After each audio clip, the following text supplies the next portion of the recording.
শ্লোক নং 45 থেকে আমরা শুরু করব। তো এই শিরোনামটা এখানে ছিল, বা আমরা এখানে শেষ করেছিলাম, যেখানে আহ যুধিষ্ঠির মহারাজকে নারদ মুনি তিনি সান্ত্বনা দিচ্ছেন এবং কিছু তত্ত্ব দর্শনের মাধ্যমে তিনি বোঝাবেন যে কারো জন্য বা কারো গমনাগমনে শোক করা এটা কতটা অজ্ঞানতার প্রতীক, সেই জিনিসটা তিনি এখানে বোঝাচ্ছেন। তো 45 নং শ্লোক থেকে আমরা আজকে পাঠ করবো। 45 নং শ্লোকটা পড়ুন। ধন্যবাদ। হরে কৃষ্ণ প্রণাম। প্রথম স্কন্ধ ত্রয়োদশ অধ্যায় শ্লোক নং 45। তস্মাজ্জহি অঙ্গবৈক্লভ্যম অজ্ঞানকৃতমাত্মনঃ কথম তু অনাথ কৃপণা বর্তেরন্তে চ মাম বিনা। অনুবাদ: অতএব আত্মস্বরূপে অজ্ঞানতা জনিত আপনার এই উৎকণ্ঠা পরিত্যাগ করুন। আপনি এখন ভাবছেন যারা অনাথ অসহায় সেই সব জীবের আপনাকে ছাড়া কিভাবে প্রাণ ধারণ করবে। তো নারদ মুনি তিনি যুধিষ্ঠির মহারাজকে একটা বিষয় বলছেন যে, হে মহারাজ, আপনি হয়তো এখন একটা জিনিস ভাবছেন এরকম, যে আপনি না থাকলে ওনাদের কি হবে, ওনারা অনাথ অসহায়, ওনাদের কেউ নেই, তো ওনারা কিভাবে জীবন ধারণ করবেন আপনার অবর্তমান, এরকম ভাবনা আপনার মনে আসছে। তো এটা অজ্ঞানতা ছাড়া আর কিছুই নয়। তো এই জিনিসটা আমাদের জীবনের সঙ্গে আমরা মিলাতে পারি, এটা আমরাও ভাবি মাঝে মাঝে। যেমন ভক্তিপথে যখন আপনি কাউকে কাউকে ধরুন প্রচার করছেন, তো এরকম কথার সম্মুখীন আপনারা অনেকে হয়েছেন যারা প্রচারের সঙ্গে যুক্ত আছেন। তো আপনি যাকে প্রচার করছেন তিনি হয়তো আপনাকে বলছে যে, প্রভু আমি যদি ভক্ত হই, বা মাতা যে আমি যদি ভক্ত হই, তাহলে আমার ফ্যামিলি কে দেখবে, দেখাশোনা কে করবে, ওদের ভরণ পোষণ কিভাবে হবে, এরকম অনেক সময় আমরাও চিন্তা করি। এমনকি আশ্চর্যজনক বিষয় হচ্ছে এটা, যে ভক্ত হওয়ার পরেও আমরা এরকম ভাবি যে আমি যদি সিরিয়াস ভক্তি করি তাহলে আমার ফ্যামিলি কে দেখবে, আমি যদি সবকিছু ছেড়ে চলে দিয়ে চলে যাই, তবু আমার পরিবারকে কে দেখবে, এরকম অনেক সময় আমরা ভাবি। তো আসলে এটা হচ্ছে অজ্ঞানতা থেকে এই ভাবনাটা আসে। কিন্তু একটা জিনিস আপনাদের বলি, আমরা এই তত্ত্ব এই দর্শনটা প্রথম কয়েকটা শ্লোকে, ধরুন 45 থেকে কয়েকটা শ্লোকে নারদ মুনি তিনি তত্ত্ব দর্শনের উপর ভিত্তি করে বলবেন, দর্শনগত আলোচনা করবেন। দর্শনগত আলোচনাটা কেমন, যে আমাদের শাস্ত্রে কি বলে এই প্রসঙ্গে, যখন আমরা ভাবি যে কেউ আমাদের উপর ডিপেন্ডেবল বা আমাদের দ্বারা প্রতিপালিত হচ্ছে, সেটা আমাদের শাস্ত্রে কি বলে, সেটাকে আমাদের শাস্ত্রে সেটাকে বলে কর্তাভিমান। এটা কর্তাভিমান থেকে কিন্তু এই এই ভাবনাটা আসে আমাদের, যে আমি করছি, আমি প্রতিপালন করছি ওনাদের, বা আমি না থাকলে ওনাদের কোনো গতি হবে না। এই যে ভাবনাটা, এটা কর্তাভিমান থেকে আসে, কর্তাভিমান থেকে এই জিনিসটা আসে। আসলে এই যে অজ্ঞানতা আসে, এটা আমাদের কর্তাভিমান জাত অজ্ঞানতা। আমি সবকিছু করছি এরকম আমরা ভাবছি। যখন আমরা মনে করি যে আমাদের দ্বারা কেউ প্রতিপালিত হচ্ছে বা আমাদের দ্বারা কেউ আহ পরিপোষণ লাভ করছে, তখন সেটাকেও মোহ বলে বলা হয়েছে। নারদ মুনি তিনি বর্ণনা করছেন যে এটাও এক প্রকার মোহ। যখন আমরা ভাবি যে আমাদের দ্বারা কেউ প্রতিপালিত হচ্ছে, এটাও এক প্রকার মোহ, এটাও মোহের পরিচয় এখানে বলা হচ্ছে। অ্যাকচুয়াল বিষয়টা নারদ মুনি এখানে বলছেন যে আমরা যখন এই জগতে জন্মগ্রহণ করি, তো আমাদের পূর্ব পূর্ব জন্মের কর্ম অনুসারে আমরা যখন দেহগুলো প্রাপ্ত হই, আমাদের দেহটা যখন প্রাপ্ত হই, ঠিক একই প্রাক্তন কর্ম অনুসারে আমাদের আহার, আমাদের থাকার বন্দোবস্ত সবগুলো নির্ধারিত হয় একই সঙ্গে। মানে বিধি যখন আমাদেরকে জন্ম দেন, মানে আমরা যখন আমাদের কর্ম ফল বা কর্ম বীজ গুলো নিয়ে যখন আমরা জন্মগ্রহণ করি, তো আমাদের প্রাক্তন কর্ম অনুসারে আমরা আমাদের আহার্য কি হবে, আমাদের খাবার কি হবে, আমরা থাকবো কোথায়, আমরা কোন জায়গায়, আমরা আমাদের পরিবেশটা, চারপাশের পরিবেশটা কেমন হবে, এই জিনিসগুলো কিন্তু আমাদের কর্ম অনুসারে নির্ধারিত হয়। এগুলো এমনিতে হয় না, এগুলো আমাদের কর্ম অনুসারে নির্ধারিত হয়ে থাকে। ঠিক আছে। হ্যাঁ, হয়তো অনেক সময় দেখা যায় সুকৃতি বশত আমাদের যদি কোনো আমাদের কপালে যদি কোনো খারাপ কর্ম থেকে থাকে, তো সেটা সুকৃতি বশত হয়তো সেটা খণ্ডন হয় অনেক সময়। সুকৃতি বা কোনো মহাত্মার, সাধু মহাত্মার কৃপা বলে হয়তো সেটা লাঘব হতে পারে। কিন্তু বেশিরভাগ ক্ষেত্রে আমাদের এই যে জন্ম, তার এরপরে আমাদের যে পরিপোষণ বা ভরণ পোষণ, এই জিনিসটা আমাদের প্রাক্তন কর্ম অনুসারে নির্ধারিত হয়ে থাকে। এর জন্য কেউ দায়ী নয়, এর জন্য আমাদের কর্মই দায়ী, আমরা নিজেরাই দায়ী। তো সেই কথাটা, সেই বিষয়টা এখানে নারদ মুনি যুধিষ্ঠির মহারাজকে বোঝাচ্ছেন যে আপনি তাদের জন্য চিন্তা করছেন, তারা তাদের কর্ম অনুসারে, তাদের প্রাক্তন কর্ম অনুসারে তারা তাদের প্রতিপালন হবে, তাদের পরিপোষণ হবে, ভরণ পোষণ হবে। এটার জন্য আপনি নয়। আপনি হয়তো মনে করছেন এতদিন ধরে আপনি পালন করছেন তাদের, না, আপনি পালন করছেন, তারা তাদের কর্ম অনুসারে প্রতিপালিত হয়েছে। যেমন আমরা প্রায় সময় একটা কথা বলি যে শ্রীমদ ভাগবতের যিনি প্রখ্যাত টিকাকার শ্রীধর স্বামী, ওনার জীবনী পড়লে আপনারা দেখতে পাবেন, ওনার জীবনী দেখতে পাবেন, ওনার যখন জন্ম হয় তখন ওনার মা মারা যান। ওই প্রসব করা মাত্র ওনার মা মারা যান। তো ওনার যে বাবা ছিলেন, তো বাবা অত্যন্ত বৈরাগী ছিলেন। তো বাবার মধ্যে তখন বৈরাগ্য চলে আসে। তো বাবা তখন ওই ওই অবস্থায় ওনাকে ফেলে রেখে চলে যান। তবে চলে যাওয়ার একটা কারণও ছিল। কারণটা হচ্ছে এই, যখন ওনার জন্ম হয়, ওনার মা মারা যান, তখন ওনার বাবা দেখতে পান যে, ওনার বাবা চিন্তা করছিলেন যে এই যে সদ্য ভূমিষ্ঠ সন্তানটা, এর কি হবে, এর ভরণ পোষণ কে করবে আমি যদি চলে যাই। তখন তিনি দেখতে পেলেন যে এরকম চাল থেকে, মানে ছাদ থেকে একটা টিকটিকির ডিম, একটা টিকটিকির ডিম মাটিতে পড়েছে, আর পরে সেটা ফেটে গেছে। ফেটে সেখান থেকে একটা ছোট্ট টিকটিকির বাচ্চা বেরিয়ে আর বের হওয়া মাত্রই, তিনি যখন বের হয়েছেন, বের হওয়া মাত্রই সে টিকটিকির বাচ্চাটা মানে চারিদিকে তাকাচ্ছে যে খাবার কোথায়, খাবার কোথায়। তো সঙ্গে সঙ্গে দেখতে পেলেন একটা পোকা, পোকাও তার সামনে এসে পড়েছে। তো সাথে সাথে সেই টিকটিকির বাচ্চাটা পোকাটা খেয়ে নিয়েছে। এইটা দেখে শ্রীধর স্বামীর বাবা উনি চিন্তা করছিলেন যে যদি ভগবান এই ছোট্ট টিকটিকির বাচ্চাটার জন্য খাবারের বন্দোবস্ত করে দেন জন্ম হওয়ার সাথে সাথে, তাহলে আমার সন্তান, আমার যে সদ্য ভূমিষ্ঠ সন্তান হয়েছে, তার জন্য ভগবান আহার্যের ব্যবস্থা করবেন। সুতরাং আমি আমার পথে চলে যাই। তো এইরকম বলে বলে তিনি ওই সন্তানকে রেখেই তিনি চলে গিয়েছিলেন।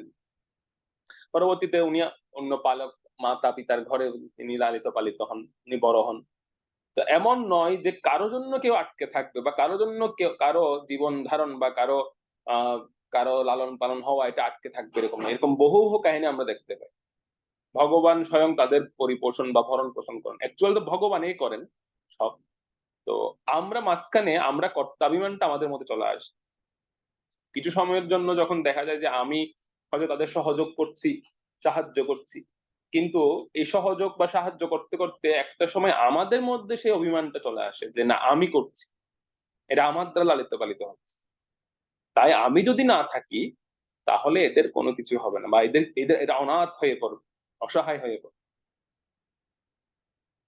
যেমন অনেক সময় দেখবেন কিছু কিছু পরিবারে এরকম দেখা যায় যে সদ্য বিবাহ হয়েছে স্বামী স্ত্রী, তো বিবাহের কিছুদিন পরেই স্বামী মারা গিয়েছে।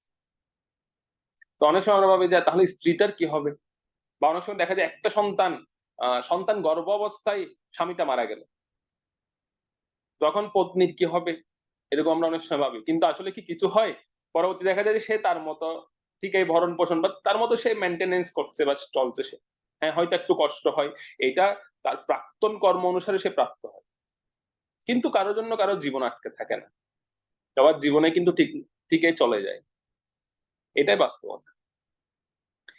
যুধিষ্ঠির মহারাজকে নারদ মুনি সেটাই বোঝাচ্ছেন যে আপনি যাদের জন্য এত চিন্তা করছেন, এত ভারাক্রান্ত আপনি, যাদের কথা আপনি এভাবে, যাদের চিন্তা করে এভাবে আপনি মোহবশত আপনি ক্রন্দন করছেন, বিলাপ করছেন, তারা কিন্তু কেউ আপনার জন্য আটকে থাকবে না, আপনার কথা চিন্তা করছে না। তারা ঠিকই তাদের মোক্ষের পথে, তাদের সাধন পথের দিকে তারা এগিয়ে গেছেন।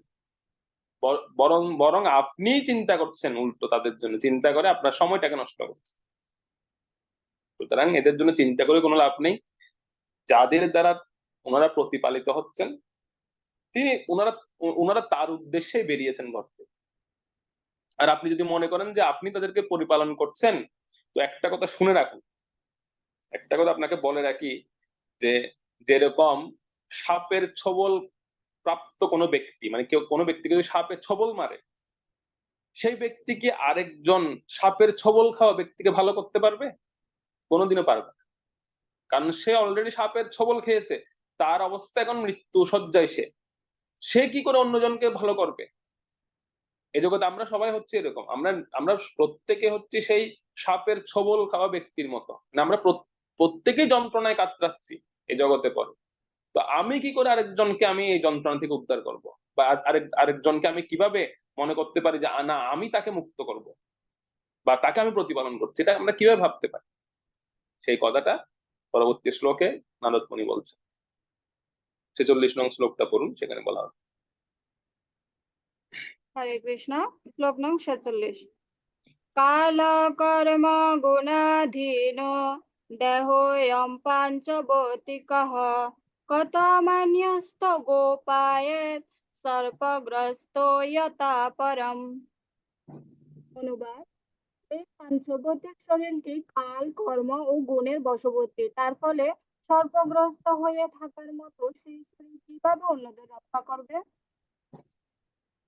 তো এই যে সর্পগ্রস্ত অবস্থাটাকে কি বলা হচ্ছে, এটা কিসের সঙ্গে তুলনা করা হচ্ছে? দেখুন, এটা সেখানে তুলনা করা হচ্ছে কাল, কর্ম এবং গুণ।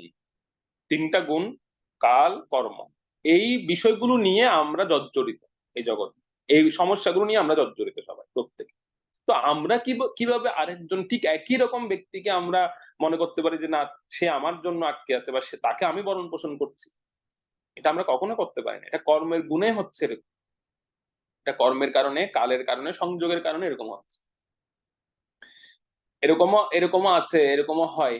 যেমন আমরা সেটা যখন একটা বিষয় আলোচনা করেছিলাম পিতৃপক্ষের সময়, একটা ক্লাস হয়েছিল, তখন যখন আমরা আলোচনা করেছি, তখন আমরা এই জিনিসটা বলেছিলাম যে এই জগতে আমরা যেগুলো পিণ্ড আকারে দান করি পূর্বপুরুষদের উদ্দেশ্যে, যেমন কেউ কেউ পিণ্ড দিচ্ছেন, তো তারা যেই যেই জনিতে যাবে ওনারা পিণ্ডগুলো সেই সেই জনির খাদ্য হিসেবে প্রাপ্ত হন।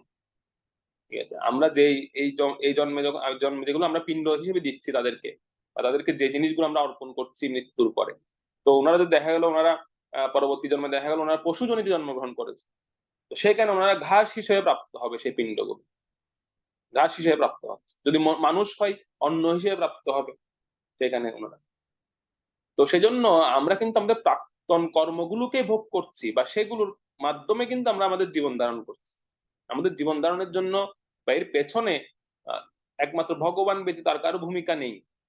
এই সত্যটা আমাদের মেনে নিতেই হবে। যদিও এটা আমাদের মধ্যে নেই, এটা কিন্তু অন্য সম্প্রদায়ে দেখা যায়। ওনারা বলেন যে মুখ দিয়েছেন যিনি, তিনি চালাবেন। ওনাদের মধ্যে এই এই অন্তপক্ষে এই যে গ্রেটিটিউডটা আছে, কৃতজ্ঞতা বোধটা ওনাদের মধ্যে আছে। কিন্তু আমাদের সনাতনীদের মাঝে এটা নেই। আমাদের সনাতনীদের বিশ্বাস হচ্ছে কি, না না, আমি সন্তান জন্ম দেবো, আমাকে চালাতে হবে বাবা, বা আমি আমি চালাবো, এরকম একটা মেন্টালিটি আমাদের মধ্যে কাজ করে। তো সেজন্য আমাদের এই বিশ্বাসটুকু থাকা উচিত যে একমাত্র ভগবানই কিন্তু সবকিছুর মূল কর্তা, ভগবানই চালান। এবং ভগবান এখানে স্পষ্ট নারদ মুনি সেই কথাটা বলে দিচ্ছেন যে কর্ম, কাল এবং হচ্ছে গুণ, এই তিনটা জিনিস, এই তিনটা বিষয়ের উপর ভিত্তি করে একজন ব্যক্তি রক্ষা বা পালন, এই দুটো জিনিস হয়। তার রক্ষা হয় অথবা পালন হয়। কিছু কিছু মানুষ দেখবেন, আমি যে কথাটা প্রথমে বলছিলাম, কিছু কিছু মানুষ দেখবেন কোনো কিছু, কোনো কারণ নেই, কোনো কোনো কিছু নেই, তথাপি তিনি অল্প সময়ে দেখা গেল উনি কোনো না কোনো রোগগ্রস্ত হয়ে পড়লেন, অথবা তিনি মৃত্যুবরণ করলেন খুব অল্প সময়, কোনো কিছুই নেই। এটার কারণ, অথবা আরেকটা জিনিস আমরা দেখতে পাই যে কোনো তার অর্থের অভাব নেই, তার থাকা খাওয়ার অভাব নেই, তার ফ্যাসিলিটিস এর অভাব নেই, কোনো কিছু নেই, তথাপি তার মনটা যেন কেন বিষণ্ণ সবসময়। এই জিনিসগুলো কেন ঘটে? এই জিনিসগুলো এই তিনটা জিনিসের কারণে ঘটে। কর্ম, কাল এবং গুণ, এই তিনটা জিনিসের কারণে এসব ঘটে। সমস্ত কিছু থাকার পরেও দেখবেন কেন যেন তার মধ্যে একটা অতৃপ্তি কাজ করে, সবসময় একটা অতৃপ্তি তার মধ্যে আছে। তো আমাদের পূর্বাপর কর্মগুলো তো আমরা জানি না, হয়তো এই জন্মে যখন জন্মগ্রহণ করেছি আমরা, এই জন্মের কর্মগুলো আমরা কিছু কিছু, তাও তো মনে, অনেকের তো দেখা গেল আজ থেকে 10 বছর আগের কথাই মনে নেই যে কি করেছি আমি আজ থেকে 10 বছর আগে, সেটাও মনে নেই অনেক। বা কারো কারো ক্ষেত্রে হয়তো মনে থাকতে পারে। তো আমরা হয়তো এই জন্মের পূর্বাপর কর্মগুলো আমরা মনে আছে, কিন্তু এর পূর্ব পূর্ব জন্ম আমরা কি করেছি সেটা তো মনে নেই। তো সেই কর্মের ফলগুলো তো পুঞ্জীভূত হয়ে রয়ে গেছে, বীজ আকারে রয়ে গেছে, সেগুলো আমাকে তো ভোগ করতে হবে, সেগুলো ফলীভূত হচ্ছে। সেজন্য যখন আমরা আমাদের কর্মদোষে সুখ বা দুঃখ যেগুলোই পাই না কেন, সেজন্য আমাদের মহাজনগণ বলেন যে এগুলোকে ভগবত কৃপা হিসেবে নেওয়া উচিত। ভগবানের বা আমার কর্মফল খণ্ডন হয়ে যাচ্ছে সেরকম মনে করে নেওয়া উচিত, যে আমার পূর্বাপর কর্মগুলো খণ্ডন হচ্ছে। তো সেই জিনিসটা এখানে বলা হচ্ছে, যুধিষ্ঠির মহারাজকে তিনি বলছিলেন যে প্রত্যেকে নিজ নিজ কর্মফল ভোগ করছে বা আমি পালন করি, এই বিষয়টা মনে করাটাই হচ্ছে মোহ একমাত্র।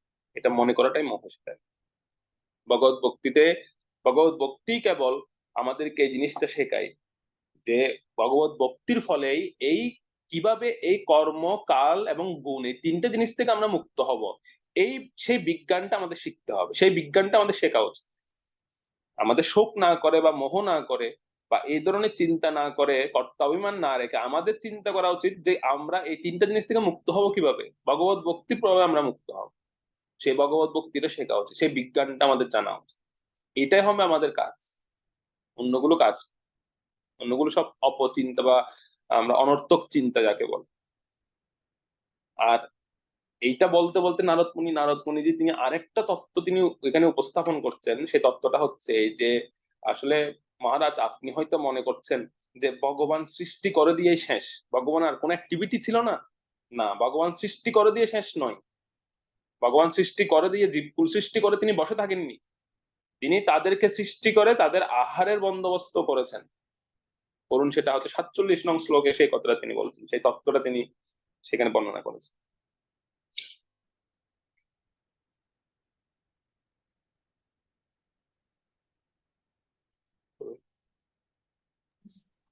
হরে কৃষ্ণ।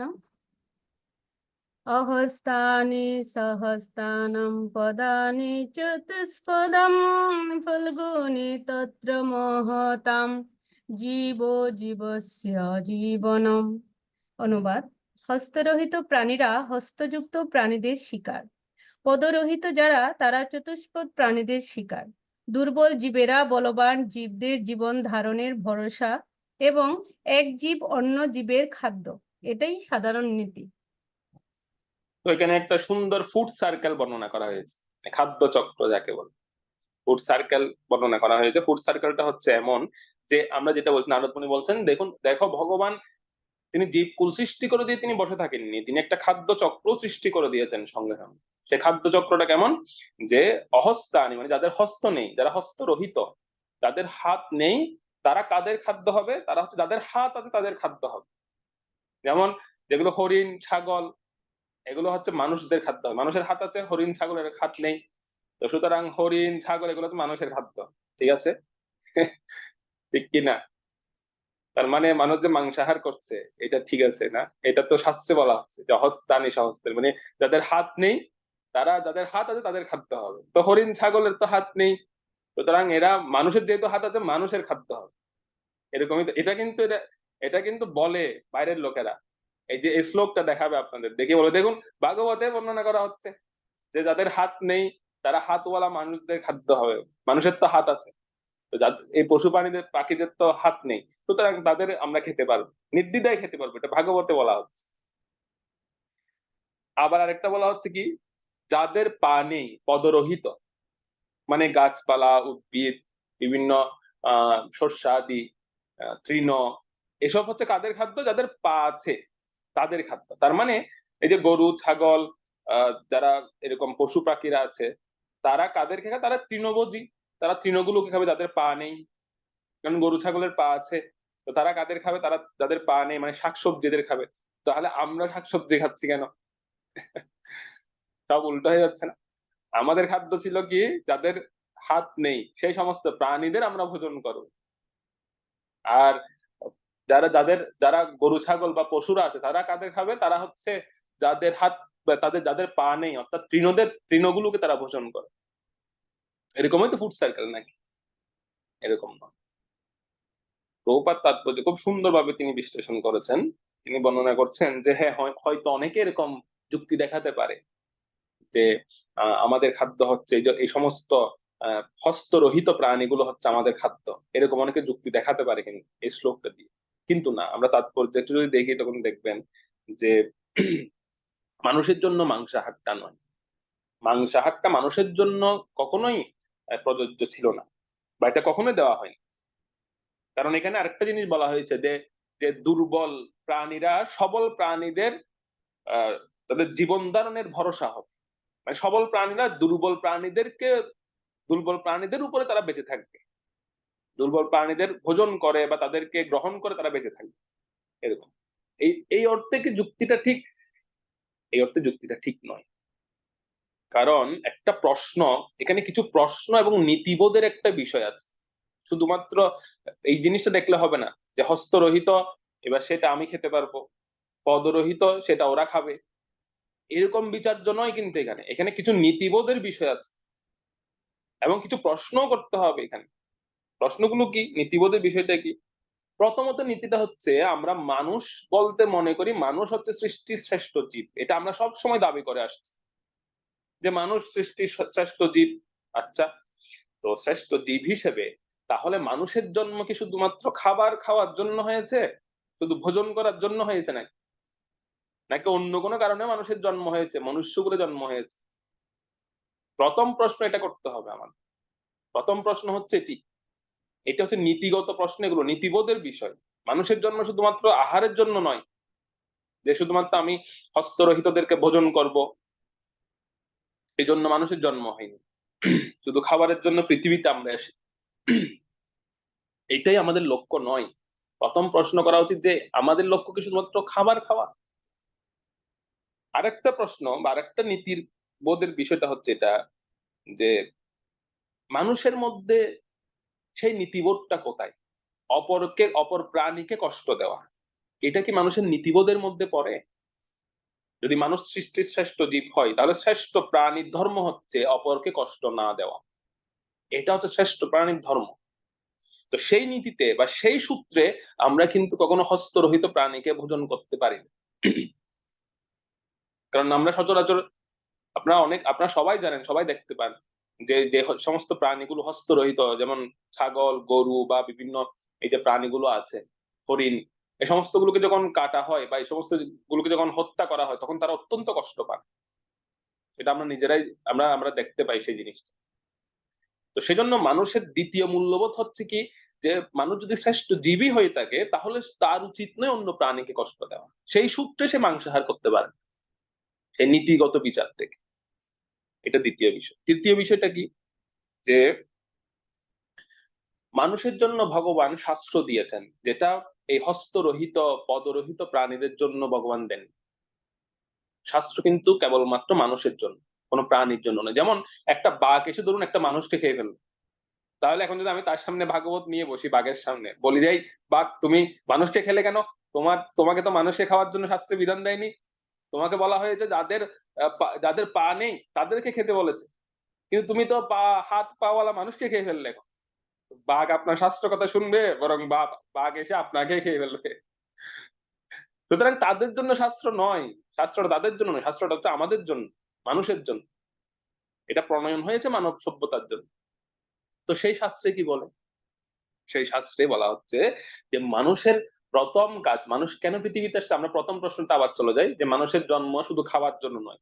মানুষের জন্মটা তাহলে কেন? তো সেই শাস্ত্রে বলা হচ্ছে মানুষের জন্ম হয়েছে আত্মজ্ঞান লাভের জন্য, অথাৎ ব্রহ্ম জিজ্ঞাসা। এই জন্য মানুষের জন্ম হয়েছে, মনুষ্যকুলে আমাদের জন্ম হয়েছে, খাবারের জন্য নয়। আমাদের জন্মটাই অথাৎ ব্রহ্ম জিজ্ঞাসা।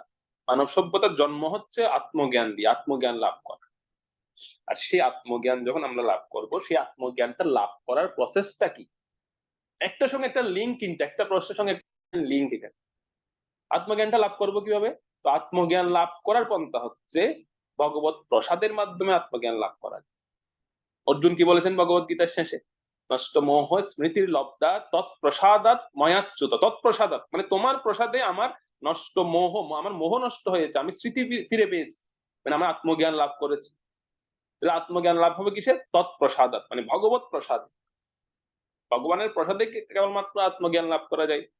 এবার তাহলে আরেকটা প্রশ্ন বেরিয়ে গেল, ভগবানের প্রসাদটা কেমন?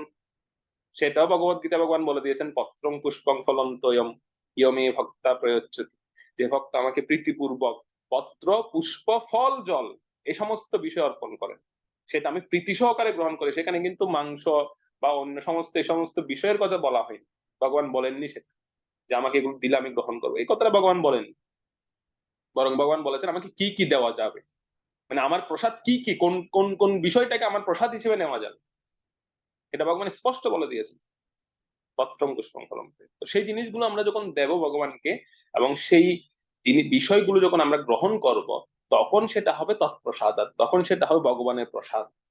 এবং সেটা গ্রহণ করলে মানুষ কেবল শুধুমাত্র আত্মজ্ঞান লাভ করবে না, তিনি এই জগতের যে বিষয়টা আমরা পূর্বে আলোচনা করছিলাম যে দুঃখপূর্ণ জগৎ, আমরা কর্ম গুণ বিভিন্ন কিছুর দ্বারা কালের দ্বারা আমরা কষ্ট পাচ্ছি, সেই কষ্টটাও লাঘব হয়ে যাবে ভগবত প্রসাদে, ভগবানের প্রসাদ পাওয়া মাত্র। একটা জিনিস কি, আসলে আপনারা হয়তো এটা এখানে একটা প্রশ্ন আসতে পারে যে ভগবান এত কিছু থাকতে তিনি পত্র পুষ্প ফল জল কেন বললেন? তিনি একটা দুইটা জিনিস একটু অ্যাড করে দিতে পারতেন সেখানে, তাহলে আমরা একটু স্বস্তি পেতাম, আমরা একটু ভগবানের প্রতি আরো বেশি প্রেম আসতো আমাদের। আসলে এই মনুষ্য দেহটা বা এই যে নর দেহটা আমরা প্রাপ্ত হয়েছি, এটার পেছনে আরেকটা জিনিস আছে, আরেকটা বিষয় আছে, সেটা হচ্ছে কি যে আমাদের সবাইকে নিবৃত্তি মার্গের দিকে অগ্রসর করা, নিবৃত্তি মার্গের দিকে নিয়ে যাওয়া। তো সেই নিবৃত্তি মার্গে যাওয়ার সবচেয়ে বড় প্রতিবন্ধক, সবচেয়ে বড় বাধাটা হচ্ছে কি, সেটা হচ্ছে আমাদের জিহ্বা। আমাদের জিহ্বাটা হচ্ছে সবচেয়ে ভয়ঙ্কর বাধা। সেখানে যদি জিহ্বাটাকে দমন করা না যায় তাহলে শেষ। প্রথম অস্ত্র হচ্ছে আমাদের বডির যে সরল রেখা আছে, জিহ্বা উদর উপস্থ, তার মধ্যে সর্বপ্রথম যে ইন্দ্রিয়টি আসে সেটি হচ্ছে জিহ্বা। এটাকে যদি আপনি দমন করতে পারেন, কন্ট্রোল করে নিতে পারেন, বাস এবার অটোমেটিক্যালি আপনার শরীর, এখানে বলা হচ্ছে এই শ্লোকের টিকাতে বলা হচ্ছে যে 80% যদি কেউ জিহ্বাকে দমন করতে পারে তাহলে তার 80% আত্মোপলব্ধির পথ প্রশস্ত হয়ে যায়। 80%, চিন্তা করে দেখুন, মানে আর 20% বাকি আছে। তো 20, যেখানে 80% চলে আসবে সেখানে 20% আনা কোনো বিষয় না। কেউ যদি তার জিহ্বাকে কন্ট্রোল করতে পারে, সেটা বলার ক্ষেত্রে হোক, খাওয়ার ক্ষেত্রে হোক, সব ক্ষেত্রে কথা বলছি, তাহলে তার তার আত্মোপলব্ধির পথ 80% তার দখলে চলে আসবে, তার নিয়ন্ত্রণে চলে আসবে সেই ব্যক্তি। কিন্তু এটাই দুর্ভাগ্য যে এই জায়গায় আমরা কি হয়, ব্যর্থ হই, এই জায়গায় আমরা ব্যর্থ হয়ে যাই। সেজন্য ভগবান এখানে পত্রং পুষ্পং ফল এই জিনিসগুলোর কথা বলেছেন। তার কারণটা হচ্ছে কি, এই জিনিসগুলো যখন আমরা গ্রহণ করবো ভগবানকে নিবেদন পূর্বক, তখন অটোমেটিক্যালি আমাদের জিহ্বাটাকে দমিত হবে, বা আমাদের জিহ্বা যে ব্যাগ, সেই ব্যাগটা দমিত হবে, এটা কন্ট্রোলে আসবে তখন। এবং এর ফলে কি হবে, যখন এই আহারগুলো আমরা গ্রহণ করবো, এটা কেবল আহার্য নয়, এটা আহার্য নয়। ভগবান যে জিনিসগুলো দিতে বলেছেন এগুলো কিন্তু আহার্য হিসেবে আমরা ধরবো না, এগুলো ভগবত প্রসাদ হিসেবে ধরবো। এগুলো আমাদেরকে কেবলমাত্র আত্মোপলব্ধির পথে নেবে না, আমাদের জীবন সংগ্রামের যে দুঃখ দুর্দশা আমরা পাচ্ছি সেগুলো ধীরে ধীরে লাঘব হতে শুরু করবে, আস্তে আস্তে লাঘব হওয়া শুরু করবে, সেগুলো কমতে শুরু করবে। যজ্ঞাসৃষ্ট শিনসন্তু মুচ্যন্তে সর্বকিল বিষয়।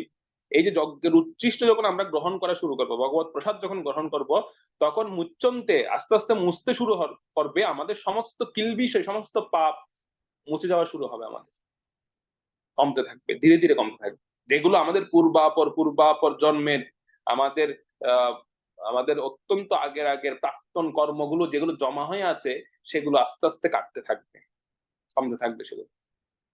এটা কিসের দ্বারা? এই যজ্ঞোচ্ছিষ্ট ভগবত প্রসাদ, সেটাই তো কিন্তু আমাদের লক্ষ্য, সেটা আমাদের লক্ষ্য থাকা উচিত। দুঃখ থেকে মুক্তি, দুঃখ থেকে মুক্তিটা হচ্ছে একমাত্র ভগবত প্রাপ্তি। ভগবত প্রাপ্তির দ্বারাই দুঃখ থেকে মুক্ত হওয়া যাবে, এছাড়া আর কোনো উপায় নেই দুঃখ থেকে মুক্তিতে।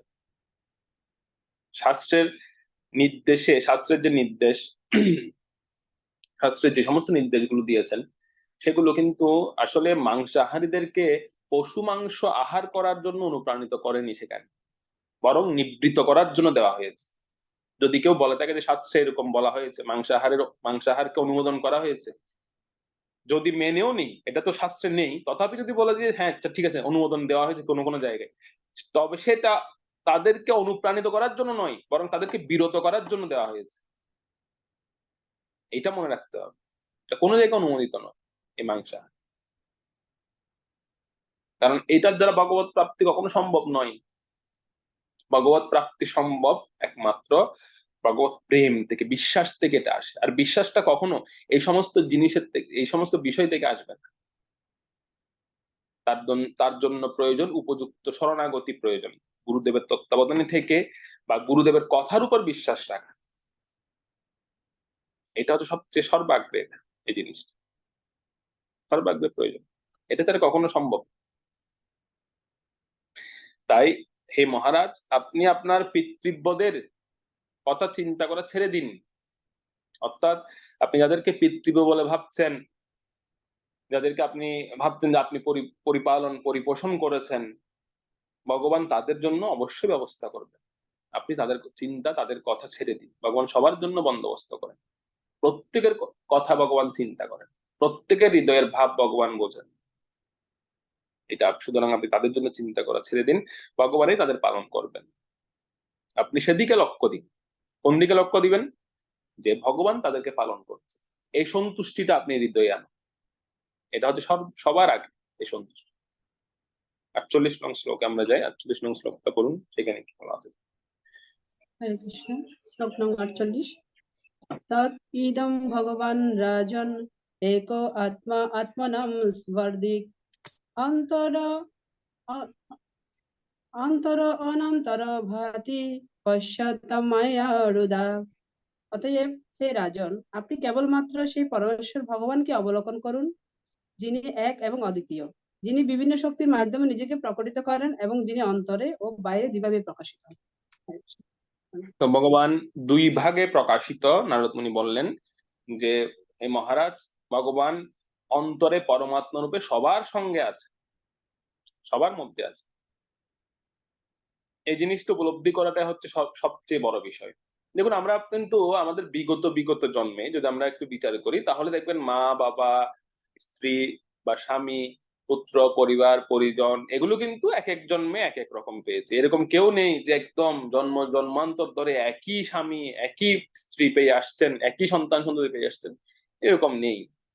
আমরা প্রত্যেক জন্মে কোনো না কোনো আত্মাকে আমরা সঙ্গে পেয়েছি, আমাদের জীবন সঙ্গী হিসেবে বা আমাদের পরিবার পরিজন হিসেবে আমরা পেয়েছি। কিন্তু প্রত্যেক জন্মে কিন্তু এই জীবাত্মাগুলো পরিবর্তন হয়ে গেছে। সব জন্মে একই জন নেই।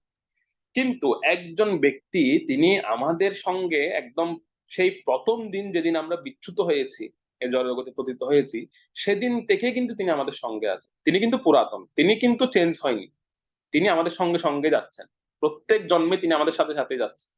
একই ব্যক্তি, তিনি হচ্ছেন কে? পরমাত্মা, সমস্ত কালের সাক্ষী, উপদ্রষ্টা অনুমন্তা চ ভর্তা ভক্তা মহেশ্বর। তিনি, ওনাকে ভগবদ্গীতা পরমাত্মা বলা হয়েছে। তো তিনি সমস্ত কিছুর সাক্ষী, সমস্ত কিছুর তিনি ভোক্তা, পরম ভোক্তা হিসেবে তিনি জন্ম জন্মান্তর ধরে পুরাতন হয়ে তিনি যাচ্ছেন একসাথে আমাদের সাথে। কিন্তু আমরা ওনাকে ভুলে গেছি। ঠিক আছে, একটা জায়গায় একবার প্রশ্ন করা হয়েছিল যে আমাদের জীবনে সাধন বলতে কি বোঝায়, সাধন বলতে সাধনার সংজ্ঞাটা কি, এরকম প্রশ্ন করা হয়। যে আসলে সাধনার সংজ্ঞাটা কি, সাধনা কাকে বলে, বা সাধন ভোজন কাকে বলে। এক কথা, আমরা অনেক সময় প্রশ্ন করি সাধন ভোজন কাকে। তো অনেকে আমরা বিভিন্ন ভাবে উত্তর দিতে পারি সেটা, যে এটা হচ্ছে সাধন ভোজন, এটা করা ওটা করা, সমস্ত ব্রত আদি করা, এইসব আমরা উত্তর দিতে পারি, এগুলো সাধন ভোজনের অংশ। ঠিক আছে, সবকিছু সাধন ভোজনের অংশ, ঠিক আছে, কিন্তু এগুলো হচ্ছে গৌণ। মুখ্য সাধন ভোজনটা কি? মুখ্য সাধনটা কি? মুখ্য সাধন হচ্ছে আমাদের জীবনে আমরা একটা মস্ত বড় ভুল করে ফেলেছি, সে ভুলটাকে সংশোধন করাটাই হচ্ছে সাধন। সে ভুলটা কি? ভুলটা হচ্ছে আমরা পরকে আপন করে নিয়েছি আর আপনকে পর করে দিয়েছি। এটা হচ্ছে সবচেয়ে বড় আমাদের জীবন। এবং এটা আমরা মানে অহর্নিশি করে যাচ্ছি, স্টিল নাও করে যাচ্ছে। এটা পরকে আপন করে নিচ্ছি আর আপনকে পর করে দিচ্ছি, আপনের দিকে ফিরেও তাকাচ্ছি না। পরকে আপন মানে কিরকম? যে আমার স্ত্রী, আমার স্বামী, আমার পুত্র, আমার আমার পরিবার, আমার সব, এরা হচ্ছে আমার আমার আমার। কিন্তু যখন আমি মারা যাব বা যখন আমি থাকবো না, তখন এরা কাজ হবে, তখন ঠিকই এরা এদের মধ্যে থাকবে, তখন ঠিকই এদের মধ্যে এরা জীবন নির্বাহ করবে। বরং আপনার ছবিতে একটা ফুলের মালা লাগিয়ে দেবে। উনি হচ্ছেন আমাদের প্রাক্তন মা বা প্রাক্তন বাবা, উনি আমাদের প্রাক্তন সদস্য, সেরকম একটা ফুলের মালা ঝুলিয়ে আপনাকে সুন্দর করে টাঙিয়ে রাখবে। এই হচ্ছে আপনার প্রাপ্তি এই সংসার থেকে। তো আমরা কিন্তু তাদের জন্য আমরা কি করছি, তাদের জন্য আমরা কত প্ল্যানিং, কত কিছু এবং কত রকমের সাজাচ্ছি আমরা নিজেকে, বা কত রকম করছি আমরা। এটা হচ্ছে কি, এটা হচ্ছে আমরা পরকে আপন করে নিচ্ছি। কিন্তু যে আপন, সে পরমাত্মা, যিনি হৃদয়ে বসে আছেন এবং আমার প্রত্যেক জন্মে তিনি আমার সঙ্গে সঙ্গে এসেছেন, সর্বশেষ মনুষ্য জন্ম এটা প্রাপ্ত হয়েছি, এই জন্মে তিনি আমার সঙ্গে আছেন, ওনার দিকে কিন্তু একবারে ফিরে তাকাচ্ছে, ওনার কথা একবার ভাবছে, ওনার জন্য কিছুই করছি না। তো এই যে একটা মস্ত বড় ভুল আমরা করছি, সে ভুলটাকে সংশোধন করার নামই হচ্ছে সাধন। সে ভুলটাকে সংশোধন করা উচিত আমাদের তাকে আপন করে নেওয়া উচিত। এটার নাম হচ্ছে সাধন। আমরা সাধনা বলতে অনেক কিছু বুঝি। সাধনার প্রধান সংজ্ঞা, মুখ্য সংজ্ঞা হচ্ছে এটা, যে আমরা আপনকে আপন হিসেবে নেওয়া। যিনি আমাদের আপন, যিনি আমাদের সঙ্গে সঙ্গে যাচ্ছেন প্রত্যেক জন্মে, আমাদের সাক্ষী হয়ে, আমাদের বন্ধু হয়ে, উনাকে আপন করে নেওয়া উচিত, বা উনার কথা চিন্তা করা উচিত, উনার দিকে একবার তাকানো উচিত। ঠিক আছে? তো সেই জিনিসটা এখানে নারদ মুনি তিনি বলছেন যে ভগবান অন্তরে পরমাত্মা রূপে তিনি আমাদের সঙ্গে আছেন। তো একটা বিষয় কি, যে যেমন ভগবান, আমরা তো প্রত্যেকে, আপনারা প্রত্যেকে আপনাদের গৃহে বিগ্রহ সেবা করছেন, আপনাদের প্রত্যেকের বিগ্রহ আছে। তো যখন কোনো ভক্ত এরকম পরমাত্মার দিকে ফিরে তাকাবে, বা পরমাত্মার প্রতি তার দৃষ্টি নিক্ষেপ করবেন, পরমাত্মার সঙ্গে তার সম্পর্ক গড়ে তুলবেন, তখন সেদিন বিগ্রহ সচল হয়ে যাবে, সাক্ষাৎ হয়ে যাবে। সেদিন আপনাদের বিগ্রহগুলো সচল হয়ে যাবে।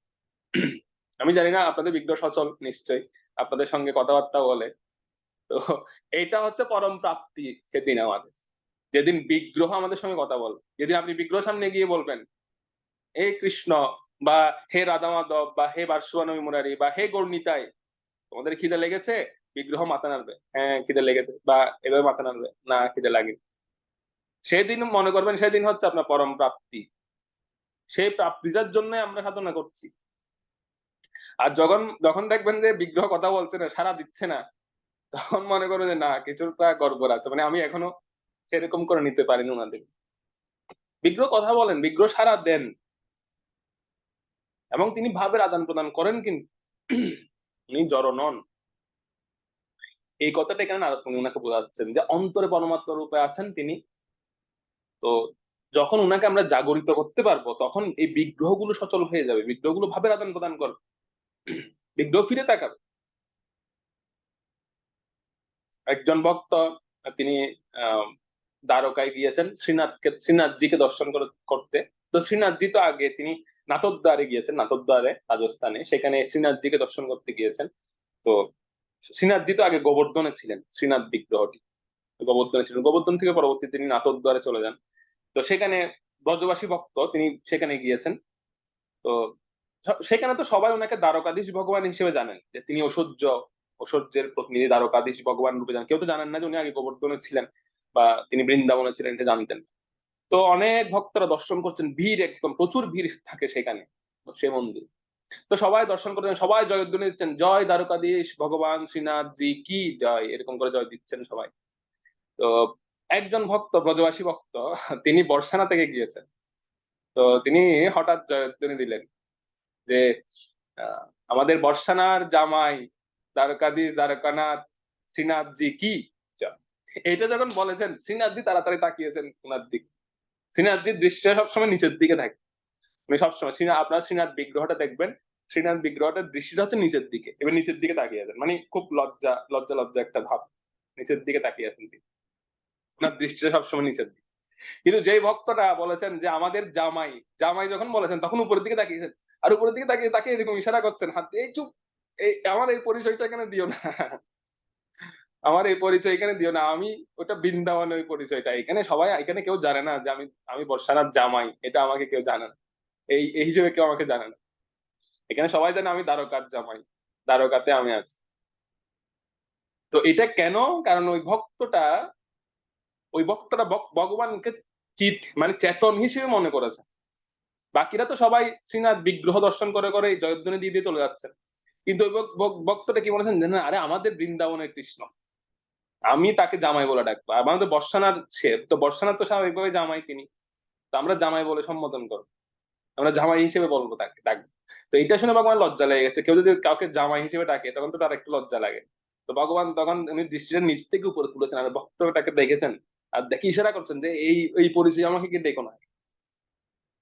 এটা কখন হবে? এটা হচ্ছে তখনই সম্ভব যখন আমরা পরমাত্মার সারাগুলো বুঝে বা পরমাত্মার সঙ্গে আমাদের একটা সম্পর্ক স্থাপন করা, সেই জিনিসটা আমাদের করা। এই জিনিসটা করতে পারলে সেদিন আমাদের সাধন বা সেদিন আমাদের এই এত যে আমরা প্রচেষ্টা ভক্তি জীবনে, সেটা সার্থক হবে সেদিন।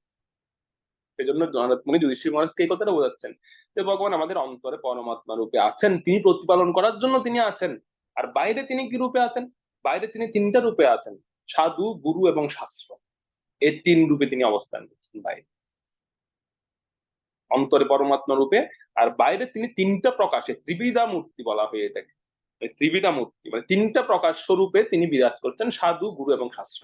এই তিনটা সোর্স থেকে আমরা, এখানে একটা প্রশ্ন এরকম আসতে পারে যে পরমাত্মার কথা বা পরমাত্মার যে এই ইশারাগুলো আমরা বুঝবো কিভাবে? তো বুঝবো হচ্ছে বাহ্য এই যে তিনটা ওনার রূপ, সেই তিনটা স্বরূপ থেকে আমরা বুঝবো সাধু, গুরু, শাস্ত্র কি বলছে। অনেকে হয়তো আমরা বলতে পারি তারা আমরা পরমাত্মার যে আদেশ উপদেশ সেটা ধরবো কিভাবে? তো ধরবো কোথা থেকে? সাধু, গুরু, শাস্ত্রের কথা থেকে। শাস্ত্র কি বলছে, সাধু কি বলছেন, গুরুদেব কি বলছেন, তিনজনের কথা কিন্তু একই রকম হবে। সেই এই তিনটা সোর্সের যে মূল তত্ত্ব সিদ্ধান্তটা, এটি হচ্ছে পরমাত্মার নির্দেশ। এটাই পরমাত্মার আদেশ আমাদের জন্য। পরমাত্মার কথাটা এর মাধ্যমে আসবে। বাই। যেমন আহ আমি এখানে কথা বলছি, আমার রুমে বসে আমি কথা বলছি, তো আপনারা কিসের মাধ্যমে শুনছেন? আপনারা জুমের মাধ্যমে সেটা শুনতে পাচ্ছেন, স্পিকারের মাধ্যমে আপনারা সেটা শুনছেন। তো এই যে এখানে আমি কথা বলছি, এটা ধরুন এখানে পরমাত্মা, আর এই যে জুমকে মাধ্যম করে বলছে, জুমের মাধ্যমে আপনারা শুনছেন, ওটা হচ্ছে সাধুগুরু শাস্ত্র। এই জাস্ট এটা স্পিকার আর লাউড স্পিকার, পার্থক্যটা হচ্ছে এখানে। স্পিকারে আমরা কথা বলি, সেটা লাউড স্পিকারে শোনা যায়। তো সাধুগুরু শাস্ত্রটা হচ্ছে লাউড স্পিকার, ওনারা শোনান আমাদেরকে, যে ওনারা বলেন যে পরমাত্মা এই কথাটা বলেছেন, এটা পালন কর, এটা করা উচিত আমার। তো যখন আমরা ওনাদের কথাটা ধরতে পারবো বা ওনাদের কথাটা আমরা শুনবো, তখন পরমাত্মা আমাদের সঙ্গে ভাবের আদান প্রদান করবে। এই জিনিসটা এখানে বোঝানো হচ্ছে। তিনি, কারণ তিনি সমস্ত কিছুর পরম ভোক্তা, তিনি দুই ভাবে আমাদের সঙ্গে অবস্থান করছেন, অন্তরে এবং বাইরে, দুই ভাগে তিনি অবস্থান করছেন। আর একটা বিষয় কি, যেটা এই শ্লোকে বলা হচ্ছে, নারদ মুনি বলছেন যে উনি যদি ওনার নিত্যধামে বিরাজও করেন সতত, উনি যদি ওনার নিত্যধামে অবস্থানও করেন সব সময়, কিন্তু ওনার অচিন্ত্য শক্তির প্রভাবে উনি নানা প্রকারে এই জগতে ক্রিয়াশীল। সুতরাং আপনার চিন্তা করার কোনো কারণেই নেই যে ওনাদের কি হবে, এ বিষয়ে চিন্তা করার কোনো প্রয়োজন নেই। ভগবান যদি মনে করেন যে ভগবান তো নেই, ভগবান তো ওনার ধামে অবস্থান করছেন, উনি কি আমার জন্য আসবেন, উনি কি আমার জন্য কিছু করবেন, এই বিষয়ে চিন্তা করা দরকার না। ওনার অচিন্ত্য শক্তি, ওনার অচিন্ত্য শক্তির প্রভাবেই উনি এই জগতে যে কোনোভাবে উনি ক্রিয়াশীল হয়ে যান, কোনো না কোনোভাবে উনি ক্রিয়াশীল। সুতরাং আপনাকে চিন্তা করার কোনো প্রয়োজন নেই, এই জিনিসটা কিন্তু বলছে। তো ওনার মায়াময় কার্যে, সেজন্য যে সমস্ত কার্যগুলো সংগঠিত হচ্ছে এই জগতে বা যে সমস্ত কার্যগুলো আমরা দেখতে পাচ্ছি, সেই কার্যগুলো, সেই মায়াময় কার্যের প্রতি দৃষ্টিপাত না করে সেগুলো দেখা মাত্র আমাদের মায়া বলে মনে হবে। সুতরাং সেগুলো না দেখে, সেই ওনার মায়াময় কার্যে মুগ্ধ না হয়ে ওনার স্বরূপে দৃষ্টিপাত করা উচিত। ওনার স্বরূপে দৃষ্টিপাত করে ওনার সেবা কার্য করে যাওয়া উচিত বুদ্ধিমত্তার সঙ্গে, সেটাই বুদ্ধিমানের কাজ হবে। অর্থাৎ ভগবানের যে সমস্ত কার্যাবলী, এই সমস্ত কার্যাবলী যদি আমরা বিশ্লেষণ করি বা বিচার করতে যাই, আমাদের একটা সময় মনে হবে যে সব মায়া। কিভাবে সম্ভব এটা? অচিন্ত শক্তির প্রয়োগ ভগবান করে। তো নারদ মুনি বলছেন যে ওনার এই সমস্ত কার্যগুলো না দেখে আপনি ওনার স্বরূপে দৃষ্টিপাত করুন। ভগবানের স্বরূপটা কি? সচ্চিত আনন্দময় তিনি, এবং তিনি ওনার চিৎ শক্তির প্রভাবে উনি সবকিছু করতে পারেন, অচিন্ত যোগ শক্তির অধীশ্বতে। তিনি চাইলে যে কোনো সময় যে কোনো কিছু করতে পারেন। তো সেই স্বরূপের কথা চিন্তা করে, দৃষ্টিপাত করে ওনার সেবা কার্যে ব্রতী হওয়াটাই আমাদের জন্য বুদ্ধিমানের কাজ হবে। এটা হচ্ছে বুদ্ধিমানের কাজ। তো এটা বলতে বলতে তিনি বলছেন যে তিনি যদিও সর্বজীবের হিতকারী, কিন্তু তথাপি তিনি এই জগতে কেন অবতীর্ণ হন জানেন? কেন অবতীর্ণ হন সেই প্রসঙ্গটা বলবেন 49 নং শ্লোকে। 49 নং শ্লোকটা পড়ুন। स्वयमद्य महाराज भगवान् भूतभावनः কালারূপবতীর্ণ শ্যাম ভাবায় সুরদ্বিষাম। অনুবাদ: হে মহারাজ, সেই ভূত ভাবন পরম পুরুষোত্তম ভগবান শ্রীকৃষ্ণ ভগবত বিদ্বেষীদের বিনাশ করার জন্য সর্বগ্রাসী কালরূপে পৃথিবীতে অবতীর্ণ হয়েছেন। এই যে ভগবানের অবতরণের উদ্দেশ্যটা এখানে বলা হলো, এই অবতরণের উদ্দেশ্যটা কতবার শুনেছেন বলতে পারবেন? কাউন্ট করেছেন? আপনারা কাউন্ট রাখবেন যে কতবার শুনছেন ভগবান কেন আসছেন, কেন আসছেন। কুন্তী মহারানী বলেছেন, ভীষ্মদেব বলেছেন, আরো পূর্বে পূর্বে আমরা শুনেছি সুত গোস্বামীপাদ বলেছেন। অনেকবার এই কথাটা শুনে আসছি ভগবানকে। এখন আবার নারদ মুনি আবার বলছেন, নারদ মুনি এর আগেও একবার বলেছেন, এখন আবার বলছেন যে ভগবান কেন আসে। এই যে ভগবানের বারবার অবতরণের উদ্দেশ্যটা মনে করার অর্থ এটাই যে ভগবানের একটা সুন্দর মোহনীয় রূপ আছে, ভগবানের একটা সুন্দর রূপ আছে, কিন্তু এই রূপটা কেবলমাত্র ভক্তদের কাছে দৃশ্যমান হয়, ভক্তরা দেখতে পারেন সেই রূপ, এটা অসুরেরা দেখতে পারেন। এই জিনিসটা মনে করিয়ে দিচ্ছে যে হে মহারাজ, ভগবান কেন আসেন? ভগবান আসেন কারণ হচ্ছে ভগবান, আমরা প্রত্যেকে হচ্ছে ভগবানের সন্তান স্বরূপ, প্রত্যেকে আমরা ভগবানের সন্তান স্বরূপ, কিন্তু আমরা সন্তান হয়ে আমরা বাবার প্রতি ঈর্ষাপরায়ণ হয়ে গিয়েছি। অর্থাৎ আমরা অসুর প্রকৃতি হয়ে, অসুর প্রকৃতিটা কেমন? যে সন্তান হয়ে বাবার প্রতি ঈর্ষাপরায়ণ হওয়া, এটা হচ্ছে অসুর প্রকৃতির স্বভাব। তো এই যে অসুর প্রকৃতির আমরা হয়ে গেছি, আমরা ঈর্ষাপরায়ণ হয়েছি, ওনাকে শত্রু ভাবা শুরু করেছি। আসলে ভগবান আমাদের শত্রু নন। বিশেষ করে যখন আমরা দেখা যায়, যখন আমরা রোগগ্রস্ত হই, মানে একটু অসুস্থ হয়ে পড়ি, বেশি অসুস্থ হয়ে পড়ি, তখন কি হয়? তখন আমরা ভগবানকে বিভিন্ন ভাবে আমরা কটাক্ষ করে বলি যে হে ভগবান, আপনি সবাইকে আপনি দেখতে পাচ্ছেন, আমাকে আপনি দেখেন না, আমাকে এত কষ্ট দিচ্ছেন কেন? আমি তো আপনার ভক্ত, আমাকে কেন আপনি এত কষ্ট দিচ্ছেন? তখন আমরা ভগবানকে সরাসরি ব্লেম দেওয়া শুরু করি। ভগবান কিন্তু সব দেখেন, ভগবান আমাদের পিতা, পরম পিতা। ভগবান, আমরা যেরকম আর্জেন্ট কোনো কিছু চাই যে আমার এক্ষুনি প্রয়োজন এটা, ভগবান সেরকম দেন না। ভগবান আমাদের কর্মটা দেখেন, কারণ আমরা পূর্বাপর জন্মে কি করেছি সেটা আমরা জানি না। তো ভগবান সবকিছু বিচার বিবেচনা করে, ভগবান যেটা আমাদের জন্য হিতকর সেটাই দেন, তখনই দেন। এটা হচ্ছে একজন বাবার কাজ। কিন্তু সন্তান সেটা বুঝতে পারে না, সন্তান বাবাকে শত্রু বলে মনে করে। এরকম একটা কাহিনী বশিষ্ঠ মুনির জীবনে ঘটেছে। বশিষ্ঠ মুনির এক সন্তান খুব পণ্ডিত, উনি ছোটবেলা থেকেই অত্যন্ত জ্ঞানী ছিলেন। যেহেতু বশিষ্ঠ মুনি ভগবান রামচন্দ্রের গুরুদেব, উনি অত্যন্ত জ্ঞানী। তো ওনার সন্তান এরকম একজন সন্তান ছিলেন, অত্যন্ত জ্ঞানী বিদ্বান। তো তিনি ছোটবেলায়, খুব ছোট বয়সে তিনি সেই যে রাজ্যে বশিষ্ঠ মুনি বাস করতেন, সেই রাজ্যের সমস্ত পণ্ডিতদেরকে পরাজিত করেছেন। আর পরাজিত করেই তিনি বাবার কাছে এসেছেন, বশিষ্ঠ মুনির কাছে এসেছেন, এসে বলছেন বাবা, আমি আমাদের রাজ্যে যত পণ্ডিত আছে সমস্ত পণ্ডিতকে আমি পরাজিত করেছি, সবার কাছ থেকে আমি জয়পত্র নিয়ে এসেছি, সুতরাং আমাদের রাজ্যে আমার উপরে কোনো পণ্ডিত। তো বশিষ্ঠ মুনি কিছুই বলেননি, বশিষ্ঠ মুনি একদম চুপচাপ ছিলেন, সন্তানকে কিছুই বলেননি, একদম চুপ করেছেন। তো সন্তান তো অবাক হয়ে গেলেন যে আমি সমস্ত পণ্ডিতকে পরাজয় করে আসলাম, কিন্তু আমার পিতা কোনো রেসপন্স করলেন না, মানে ভালো মন্দ কিছু তো বলতে হবে, কিছুই বললেন না। তো সন্তান এবার খুব মানে একটু একটু কষ্ট পেয়েছেন মনে মনে, যে আমার বাবা মনে হয় সন্তুষ্ট হয়নি আমার এই কাজ। তখন সন্তান চলে গেলেন, এবার সেই দেশ ত্যাগ করে চলে গেলেন। এবার সেই দেশ দেশ ত্যাগ করে তিনি পরবর্তী পার্শ্ববর্তী যে দেশগুলো আছে সেই দেশের পণ্ডিতদেরকে আহ্বান করলেন তর্কযুদ্ধ, এবং সবাইকে পরাজিত করলেন। পরাজিত করে আসলেন, এসে বাবাকে বললেন যে বাবা, আমি আমাদের পার্শ্ববর্তী দেশগুলোকে পরাজিত করে এসেছি, সমস্ত পণ্ডিতদেরকে পরাজিত করেছি। এইবারও বশিষ্ঠ মুনি কিছু বললেন না, তিনি চুপচাপ করে আছেন, তিনি চুপচাপ আছেন, কোনো কোনো তিনি প্রতিক্রিয়া জানান। তো সন্তান তো অবাক হয়ে গেলেন যে আমি আমার দেশের পণ্ডিতদের পরাজিত করলাম, আমি পার্শ্ববর্তী দেশের পণ্ডিতদের পরাজিত করলাম, তারপরও আমার বাবা কোন রকমের প্রতিক্রিয়া জানাচ্ছেন না, তো উনি কি সন্তুষ্ট নন? এরপরে তিনি দিগ্বিজয় করার জন্য বেরিয়ে গেলেন সেই ছেলেটা, এবং পুরো বিশ্ব জয় করে ফিরে আসলেন বশিষ্ঠ মুনির কাছে।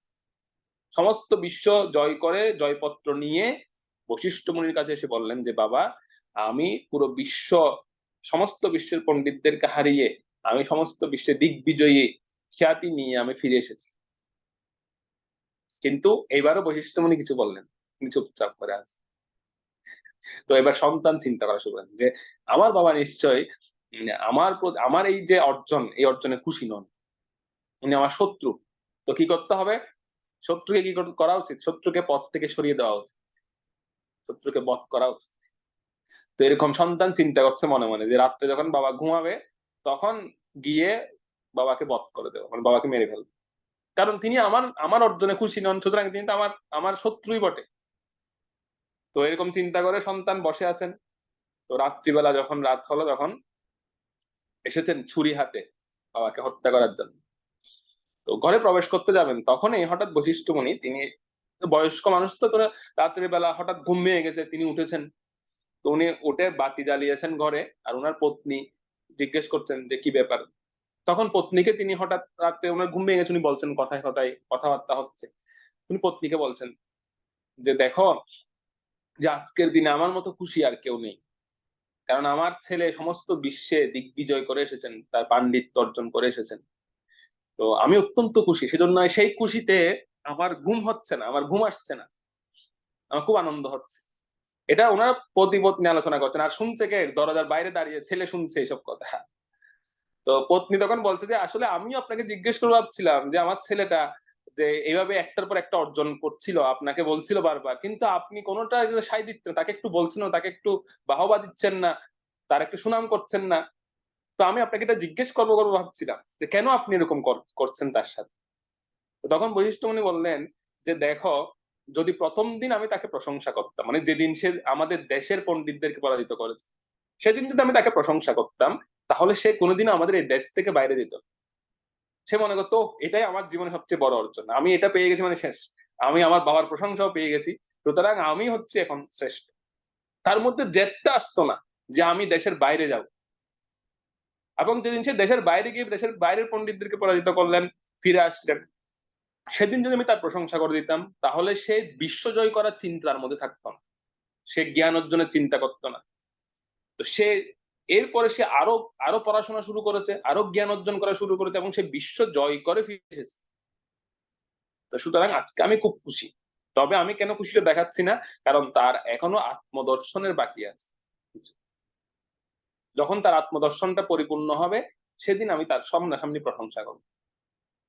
তো এইটা শুনে সেই ছেলেটার তো একদম মানে হাত থেকে ছুরি পড়ে গেছে, এবং সে কান্না করছে, দৌড়ে এসে সে বাবার চরণে পড়েছে, বশিষ্ঠ মুনির চরণে পড়ে যে বাবা আমাকে ক্ষমা করে দিন, আমি আপনাকে বুঝতে পারিনি, আমার কোনো স্বীকৃতির প্রয়োজন নেই, আপনি যে বলেছেন যে আপনি খুশি হয়েছেন আমার অর্জনে, এটাই হচ্ছে আমার সবচেয়ে বড় কাজ। আমার কোনো অর্জনের দরকার নেই, আমি বিশ্ব জয় করেছি ঠিকই, কিন্তু আমি আমার নিজের মধ্যে আত্মদর্শন করতে পারিনি।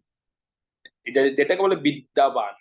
আমরা তো বিদ্যান, বা আমরা বিদ্যান শব্দ মনে করি যে উনি অনেক বড় পণ্ডিত, কিন্তু হনুমানজিকে বলা হতো বিদ্যাবান। বিদ্যাবান জ্ঞান গুণী অতি চতুর, রাম কাজ করি বেকু আতুর। হনুমান চালিশে বলা হচ্ছে যে যিনি বিদ্যাবান, বিদ্যাবান শব্দটা এখান থেকে আসছে যে বিদ্যান আর বিদ্যাবানের মধ্যে অনেক তফাৎ আছে। বিদ্যাবান মানে কিরকম? যিনি আত্মদর্শন, মানে যিনি যিনি স্বশিক্ষিত, নিজে নিজে স্বশিক্ষিত হয়েছেন, আগে ভেতরে শিক্ষিত হয়েছেন যিনি। বাইরের ডিগ্রি, বাইরের অর্জনগুলো আমরা এগুলো এগুলো যে কেউ অর্জন করতে পারে বিদ্যা অর্জনের মাধ্যমে, যে কেউ লাভ করতে পারে, তাকে বলা হবে বিদ্যান। যিনি এই সমস্ত ডিগ্রি অর্জন করেছেন তাকে বলা হয় বিদ্যান। কিন্তু বিদ্যাবান কাকে বলা হয়? বিদ্যাবান মানে হচ্ছে যে নিজের আত্মদর্শন লাভ করতে পেরেছে, তাকে বলা হয় বিদ্যাবান। যেমন হনুমানজির মধ্যে ছিল এই গুণ। হনুমানজির কোনো জাগতিক ডিগ্রি উপাধি ছিল না, কিন্তু তিনি বিদ্যাবান ছিলেন।